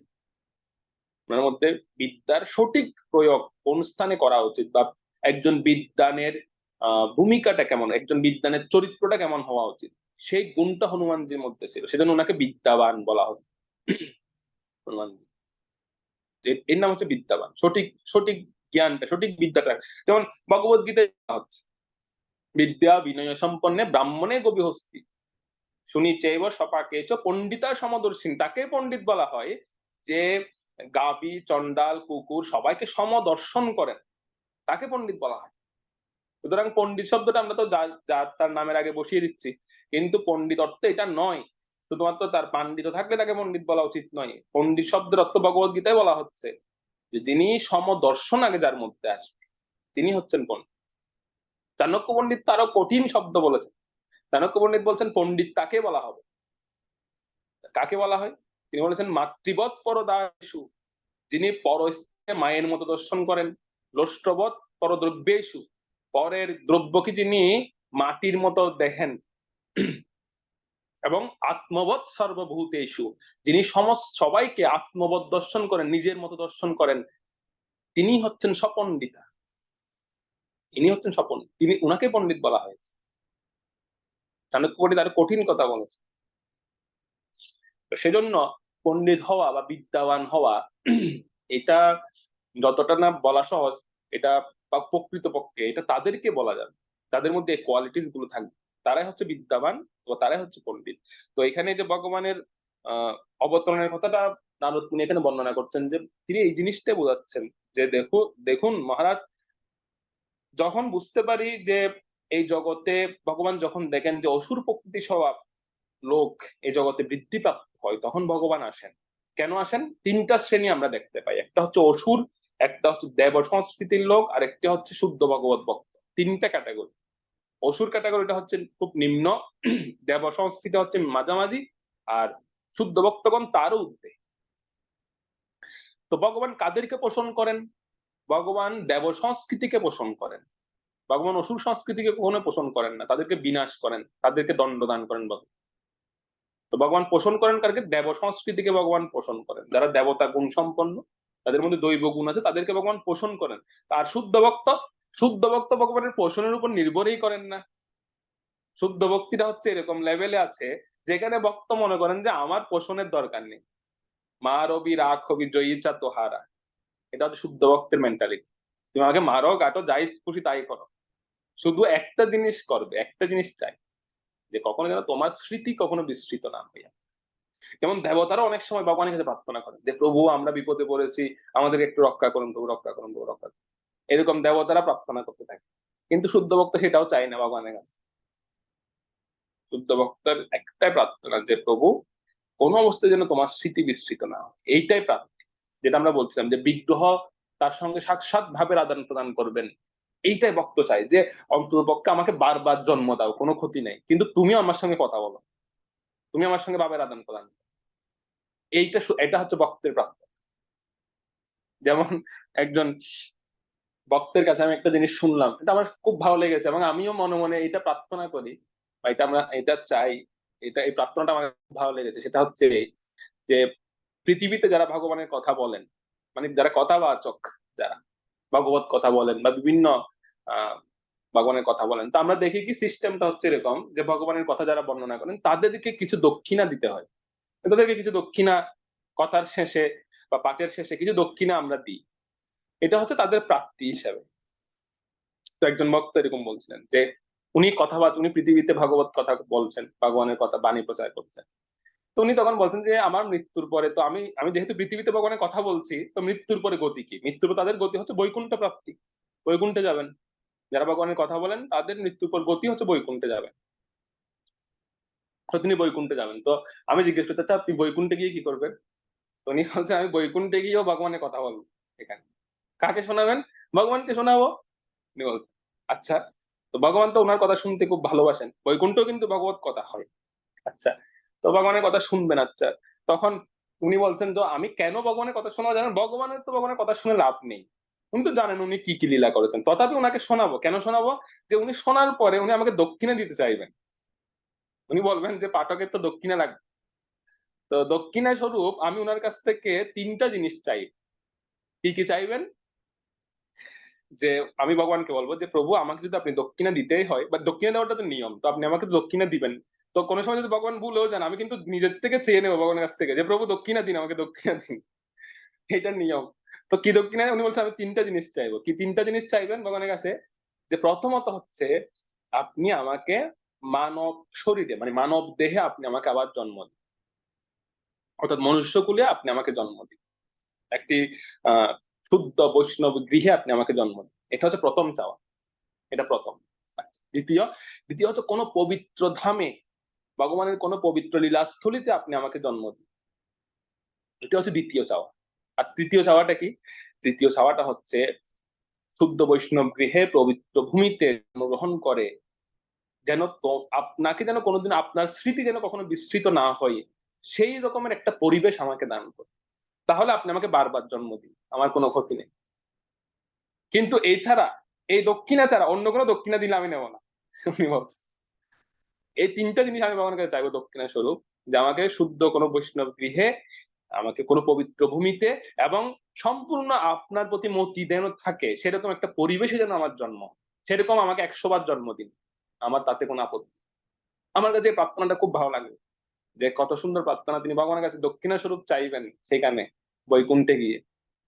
তো এইরকম প্রার্থনা ভগবানের কাছে করা উচিত, বা এরকম দক্ষিণা ভগবানের কাছ থেকে চাওয়া উচিত। এটা আপনারা বাসায় প্র্যাকটিস করতে পারেন, ভগবানকে ভগবানের কথা শোনাবেন, ভাগবত কথা শোনাবেন প্রতিদিন, ভাগবত থেকে একটা শ্লোক পাঠ করবেন ভগবানের সামনে বসে, তারপর কিছু তাৎপর্য থেকে ব্যাখ্যা করবেন। এটা কেউ শ্রোতা থাকুক বা না থাকুক, ভগবান তো শুনছে আসনে বসে। শোনার পরে এবার ভগবানকে বলবেন, এ প্রভু আমাকে দক্ষিণা দিন, আপনাকে দক্ষিণা দিতে হবে, পাঠককে দক্ষিণা দিতে হবে। তো দক্ষিণা স্বরূপ হচ্ছে তিনটা জিনিস চেয়ে নেবেন, তিনটা। আমরা যেরকম বলি না, আলাউদ্দিনের যে ইয়ে ছিল, কি বলে, দত্ত ছিল, দত্তের কাছে তিনটা ইচ্ছা পূরণ। তো ভগবানও এরকম তিনটা ইচ্ছা পূরণ করবেন, তবে তিনটা ইচ্ছা আপনাদের উপর, আমি আমারটা বললাম। তো তিনি, আপনারা আপনাদের মতো চেয়ে নেবেন ভগবানের কাছে, তিনটা ইচ্ছা চাইবেন, বা কেউ কেউ চাইলে একটা ইচ্ছা চাইতে পারেন, ঠিক আছে? কিন্তু ভগবান তিনটা ইচ্ছা পূরণ করবেন কিন্তু পাঠের পর, কারণ দক্ষিণে যেহেতু ভগবত পাঠ করেছেন, ভগবানকে ভাগবত কথা শুনিয়েছেন, তো সুতরাং ভগবান তো আপনাকে আর ছোটখাটো দক্ষিণা দেবেন না, উনি সঠাগরা পৃথিবীর অধীশ্বর তিনি, তো উনি নিশ্চয়ই ভালো কিছুই দেবেন। তো আমাদেরও চাওয়ার সময় সেরকম ভালো কিছু চাওয়া উচিত ভগবানের কাছে, এটা হচ্ছে প্রাপ্তি। এজন্য ভগবান দেবতাদেরকে পোষণ করেন এবং তার ঊর্ধ্বে অবস্থান করেন শুদ্ধ ভক্তগণ, এর ঊর্ধ্বে দেবতাদের ঊর্ধ্বে অবস্থান করেন, কারণ তারা পোষণ চায় না ভগবানের কাছে, বা তারা বলে না ভগবান আমাকে রক্ষা করুন, এটা চাই না তারা। তারা ভগবানের কাছে দক্ষিণা স্বরূপ এই জিনিসগুলো চেয়ে নেন, যে কখনো যেন আমরা আমরা আপনার স্মৃতি না ভুলি, আপনার ভক্তি থেকে বিচ্যুত না, এই জিনিসটাই চেয়ে নেন।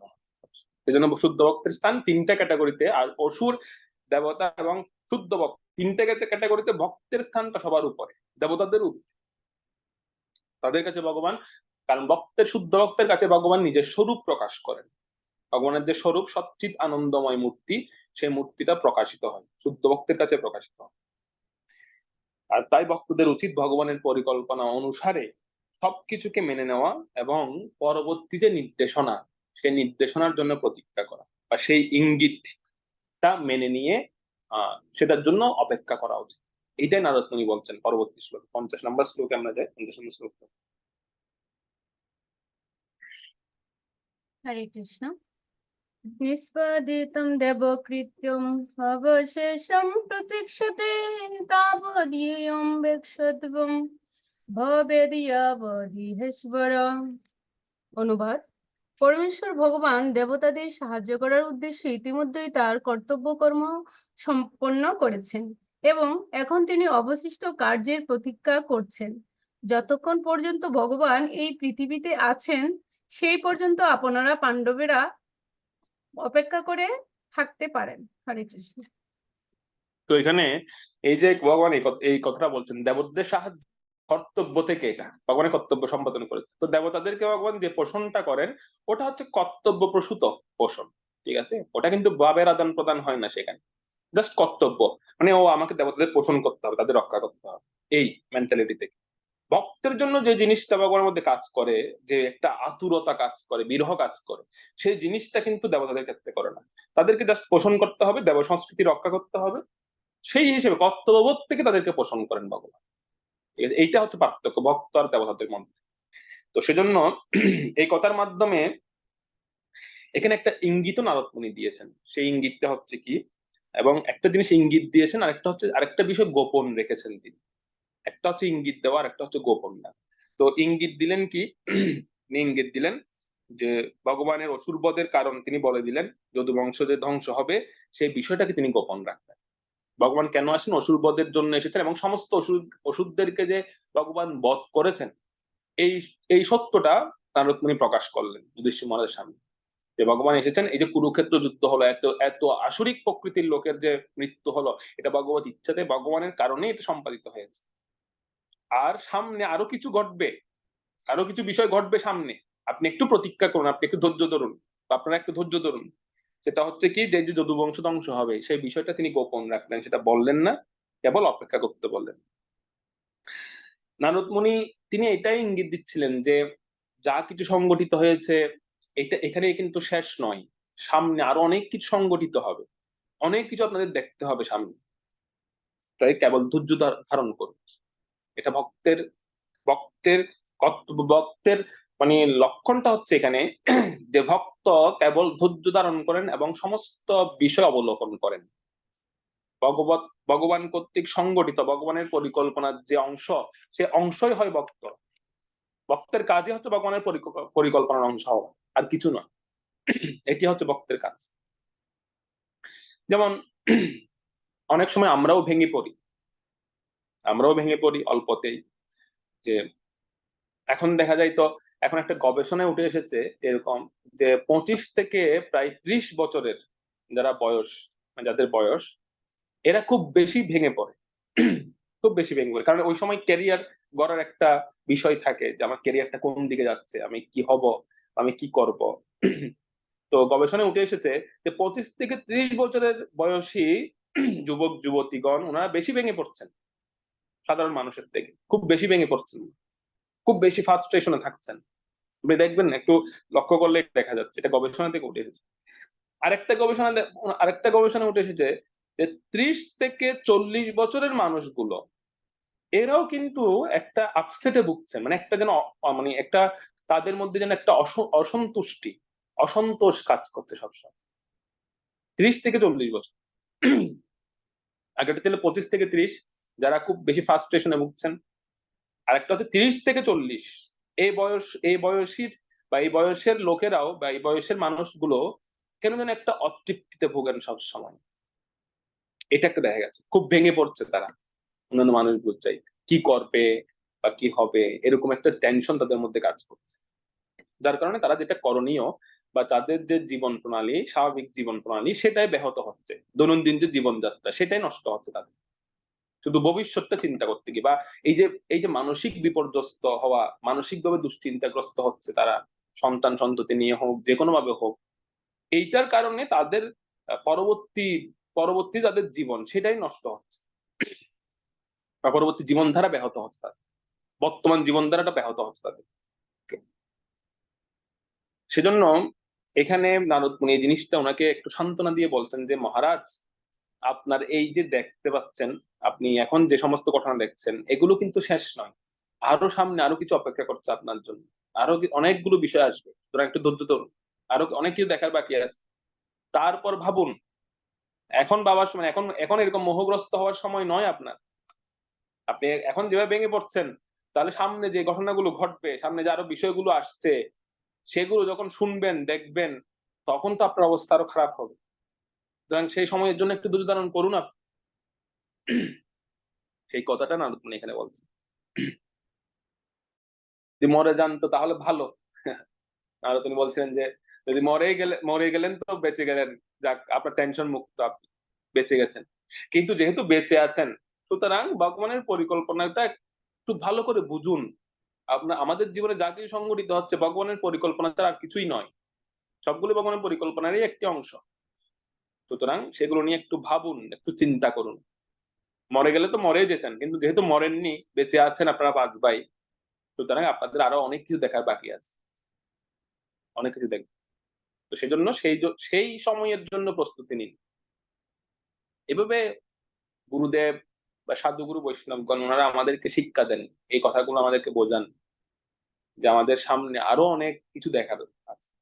হয়তো সেটা ভালো হতে পারে অথবা খারাপও হতে পারে, যে কোনো একদিকে হতে পারে, যে আমাদের মেনে নেওয়া।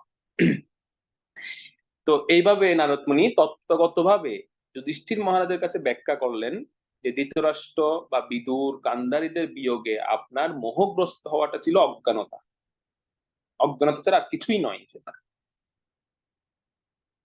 তারপরও যুধিষ্ঠির মহারাজ তো মানুষ, তাই না? না আমাদের মতোই তো স্বভাব। আমরা যতই আমরা তত্ত্ব কথা শুনি না কেন, তারপরও আমাদের একটা বিষয় থাকে যে প্রভু না না, তারপরেও একটা প্রশ্ন আছে। কি প্রশ্ন? আচ্ছা, আমার মানে আমার জ্যাঠা বা আমার পিতৃব্য ধৃতরাষ্ট্র, মাতা গান্ধারী, আমার কাকা বিদুর, ওনারা আচ্ছা কোন দিকে গেছেন? ঠিক আছে, ওনাদের বিরহ আমি শোক করবো না, কিন্তু ওনারা কোন দিকে গেছেন লিস্ট ওনাদের যাওয়ার ম্যাপটা তো অন্তত বলে দিন আমাদের। ওটা শুনে হলো একটু তৃপ্তি পাই, এটা আমাদের স্বভাব কিন্তু। সেই জন্য উনি প্রশ্ন করলেন যে ওনাদের গতিবিধিটা কোন দিকে। 51 নম্বর শ্লোক, 51 নম্বর শ্লোকটা পড়ুন। শ্লোক 51 ধৃতরাষ্ট্র সহ ভ্রাতা গ্রন্থয়া চ স্বপার্য়া দক্ষিণেন হিমবত ঋষীণামাশ্রমম গতঃ। অনুবাদ: হে রাজন, আপনার পিতৃব্য ধৃতরাষ্ট্র, তার ভ্রাতা বিদুর এবং তার পত্নী গান্ধারী সহ হিমালয়ের দক্ষিণ দিকে গিয়েছেন, যেখানে ঋষিদের আশ্রম আছে। হরে কৃষ্ণ। নারদ মুনি চিন্তা করলেন না, মানে যে বুঝতে পারলাম যে তত্ত্ব কথা শুনে আপনি কিছুটা শান্ত হয়েছেন বটে, কিন্তু আপনি এখন তাদের গতিবিধি জানতে যাচ্ছেন, তারা কোন দিকে গেছেন। ঠিক আছে, শুনুন তাহলে তাদের গতিবিধি। নারদ মুনি তখন ধ্যান ও মার্গে, ধ্যান যোগে দর্শন করে তিনি বললেন যে আসলে ওনারা কোন দিকে গেছেন।